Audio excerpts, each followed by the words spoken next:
this is so awesome. I think everybody that gets up, I feel like they should have ended it. I mean, everybody seems like the perfect ending. And everybody makes me think of some other part of David, because he was such a natural historian. And the thing that was so weird was that it was the things that he was talking about and the language that he was doing it in at the same time. He would be telling you about the history of the language as he was telling you the story of these old people he knew. Because, I mean, he was born in, 1934? And so it was like the old people from his childhood were from the 19th century.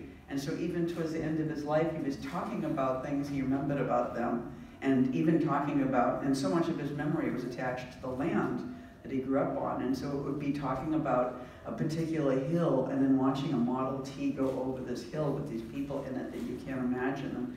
And, I mean, each piece of David's writing reminds me of the miracle of his mind, which, I mean, and I think, just to each one of these things that we're hearing, it's like if you knew him then, he was working on them then, and he would just be obsessively talking about Gilbert le Comte, and you're like, okay, and he never, he had logorrhea. He was one of those people, he would not stop talking.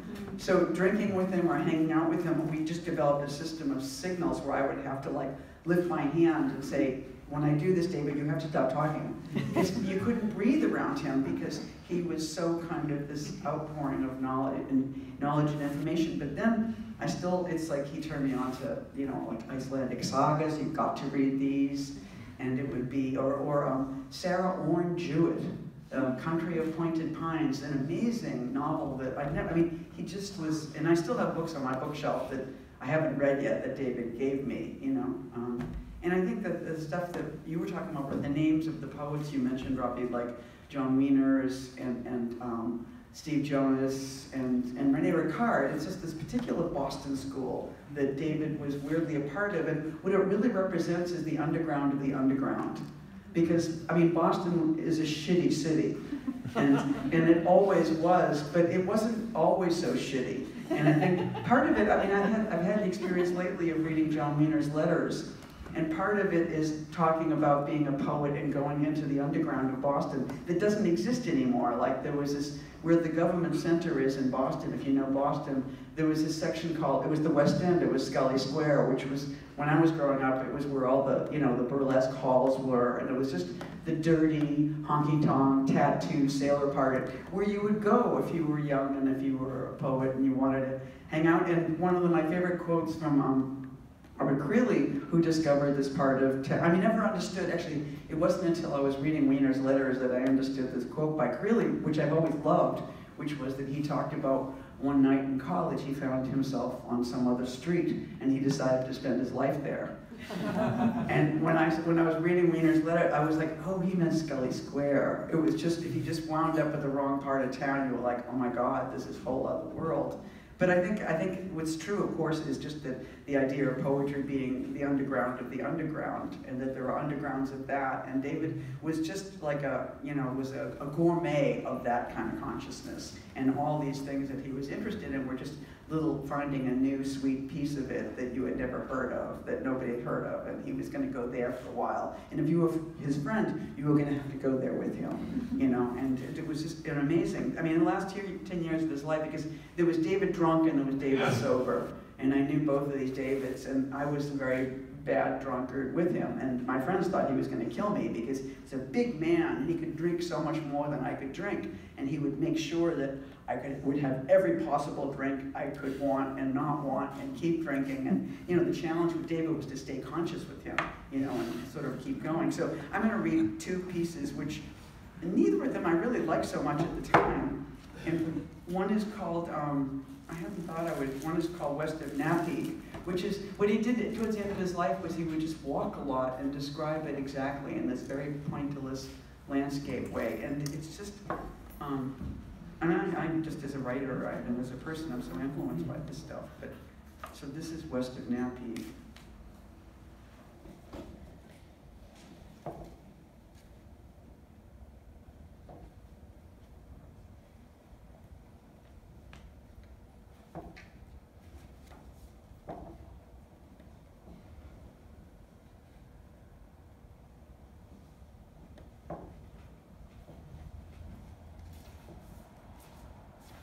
Where the fuck is it? 143. Amazing, thank you.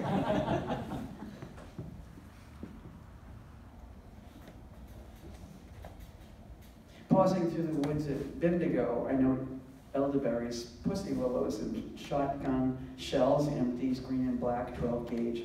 By the road, also pines, wind-stunted, putting me in mind of bonsai trees at Botanic Garden in Brooklyn. Today I'm wearing bright blue socks outside the bottoms of my corduroys against ticks. A red shell casing nearby is that bottle dump with the 100-year-old bottles. My sister and I visited after our brother died. 25 minutes from my sister's house on foot. At the top of the hill, the trees really flatten out, and you can see both the bay behind and the ocean ahead, very bright. There is so much sky.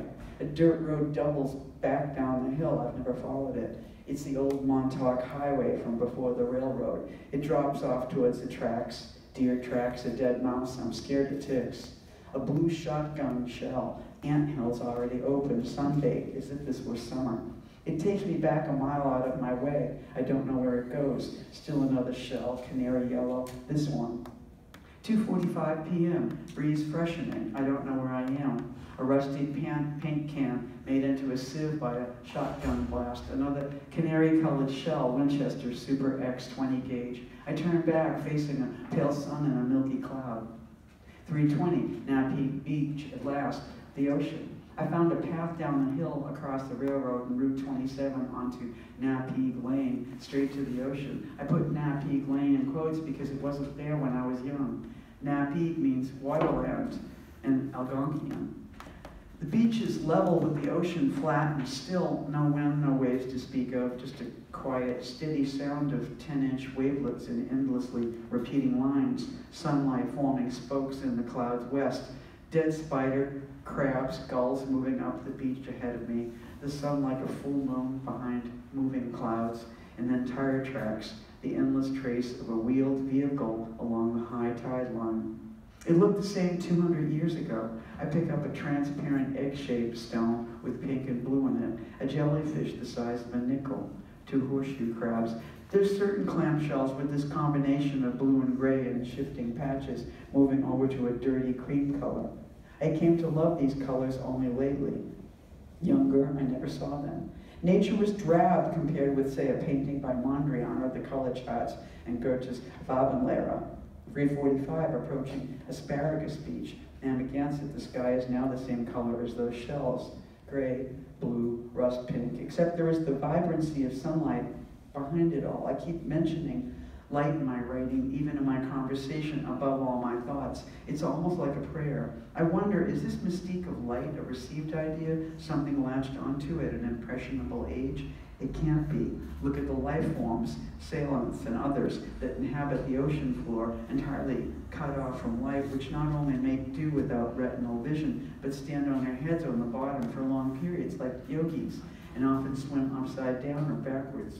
Then there are others that are both photophobic and scototropic, that is, growing towards darkness, and I wonder about the part of myself I can feel inside doing the same. It's not towards death, but toward another kind of life without light or seeing, but in pure darkness, which is what I used to call my prayer for blindness. That wasn't a plea to have my eyes put out. I get dizzy even thinking about that, or dimmed by cataracts like Bach. But it is a side, dark side of the mind that reaches out into something like Novalis' all-mothering night and wants to inhabit it as blindly as its blindest denizens in a protozoic but intensely aware darkness that would be like vision without illumination, a blackness dazzling as the intensest light. A line of surf washes over a slight rise on the curve of the water's edge, just a sheet of water with a ruffle or frill of foam, so quiet. 4:25 p.m., the sound of the surf is very still, muffled as it were. There's hardly any breeze. The tide pool I am looking at is almost perfectly smooth.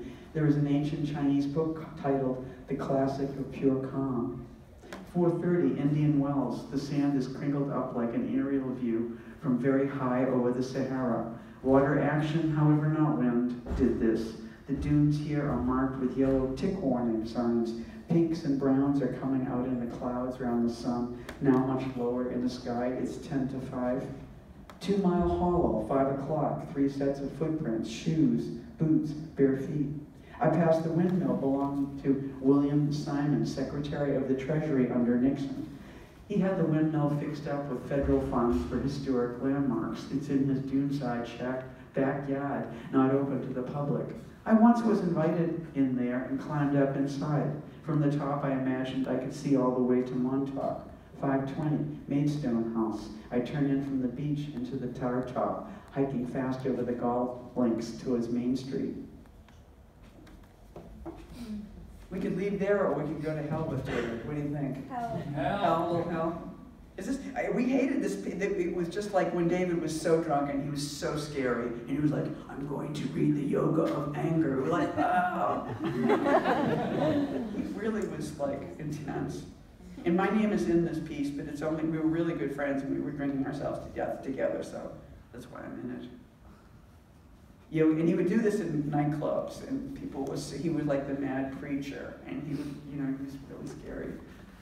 I didn't come in here tonight. He had this horse, he'd show his teeth with his horse way, like lift his lip up, and he had this incredible voice. It was really very goaty, like an old centaur or something. I didn't come in here tonight to talk about love and sex. God doesn't love a single person in this place. Who cares for the love of God anyhow? I don't.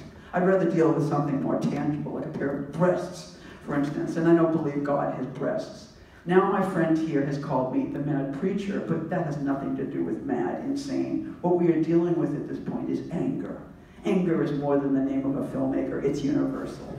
Anger is all over the place, and rightly so. Did you know there was a yoga of anger? Right. All these swamis coming over here with a message of sweetness and light. What we haven't yet seen is the yoga of anger.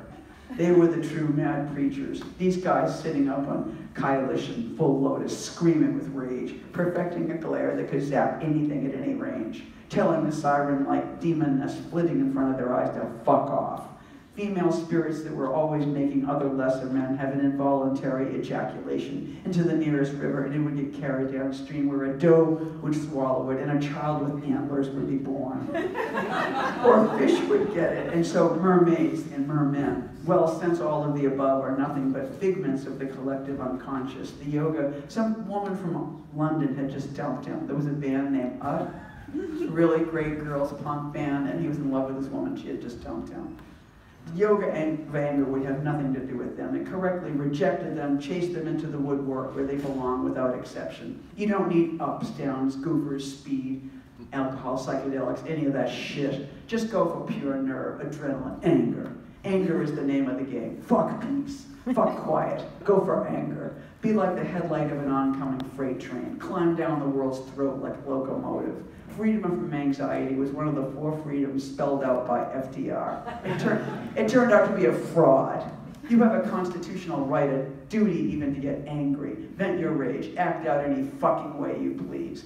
When I heard the entire poetry establishment was gathered under one roof at John the Divine, the whole lot, church, non-church, academe, Naropa, together with the Dalai Lama, an assembly worthy of the questions of Melinda, 400 pederastic philosophers in league with Nagasena and the Emerald Buddha of Bangkok, I had the power to strike that roof like a giant laser and bring the whole fucking building down on those people, let God recognize his own, and I might have done just that, except for the fact that Eileen Myles and a couple of others could have been in there too, and there are places where legitimate anger does and does not apply. I realize that for me to merely mention I would prefer to deal with something more tangible, like a pair of tits, could be construed in some quarters as sexist. Now, if I were to talk about kneeling down over in the trucks and getting reamed in the rumble seat where sucking on a dirty exhaust pipe, that would be okay because gay and the male homosexual is above criticism to anybody except angry women. Well, let me tell you, kids, I couldn't care less what position any of you may take on this. I've got my own. As a matter of fact, I think about 90% of any given crowd is like mechanical man, bionically constituted of drugs, 3-4 veins on each limb, nostrils, lungs, a mouth, and a well-graced anus for the insertion of toxic suppositories. A couple of orgasms and maybe one good shit a day. Eardrums shattered, thinking processes totally fried, and most of you not even half my age.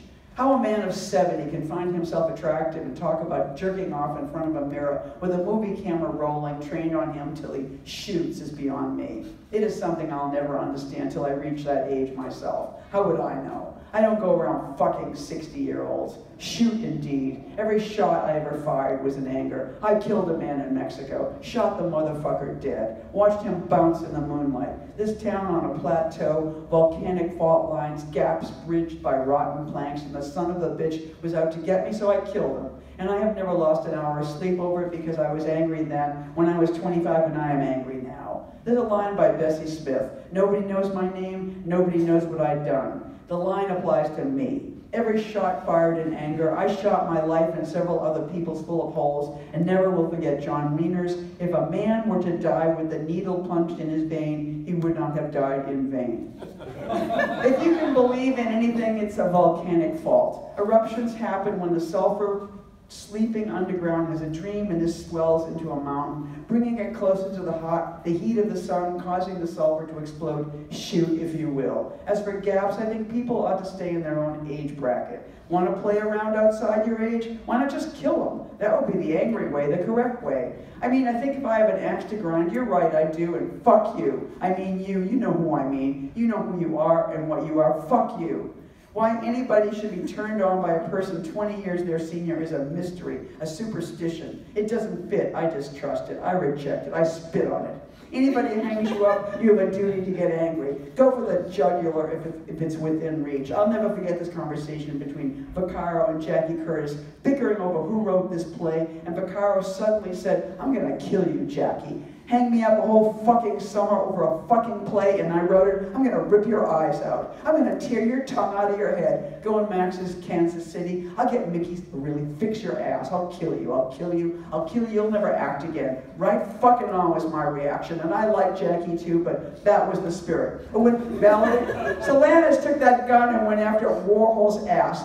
This is what we need more of. Anger. That's my message. Dare to dream like a volcano dreams. Blow your stack. Kill. Smash him through the floor.